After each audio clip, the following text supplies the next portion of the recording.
Soupçonné d'avoir participé au massacre des Tutsis au Rwanda quand il était adolescent, un homme a été mis en examen, ce jeudi à Paris, pour « génocide » et « complicité de crimes contre l'humanité », a indiqué le parquet national antiterroriste, PNAT, compétent en matière de crimes contre l'humanité, ce vendredi.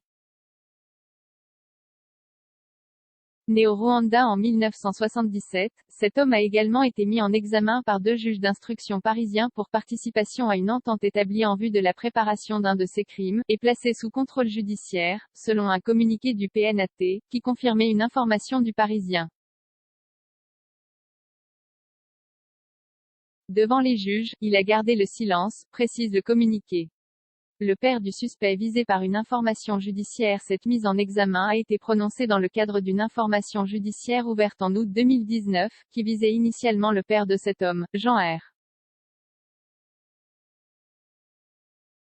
Ce dernier, qui avait selon le Parisien été nommé député par les autorités du gouvernement intérimaire rwandais en avril 1994, avait vu sa demande d'asile rejetée par les autorités françaises, au motif qu'il existait des raisons sérieuses de penser que ce dernier avait pu participer au génocide des Tutsis commis en 1994. Visé depuis 2014 par un mandat d'arrêt international émis par Kinshasa, il est décédé en octobre dernier. Mais les investigations, menées par l'Office central de lutte contre les crimes contre l'humanité, OCLCH, ont permis de mettre en évidence le rôle de son fils, mineur au moment des massacres, sur le ressort de la préfecture de Kibuye, indique le PNAT. 3 hommes condamnés. Le fils, aujourd'hui quadragénaire, est soupçonné d'avoir, à l'âge de 17 ans, participé à des réunions destinées à préparer ou coordonner les exactions ainsi qu'à celles-ci, selon la même source. Le génocide a fait plus de 800 000 morts selon l'ONU, essentiellement des Tutsis exterminés entre avril et juillet 1994.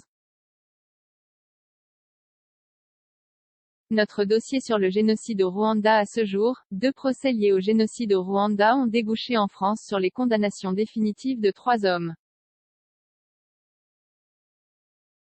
Un autre homme, Claude Mouaïmana, est actuellement jugé par la cour d'assises de Paris, accusé d'avoir, alors qu'il était chauffeur d'hôtel, transporté des miliciens pendant le génocide.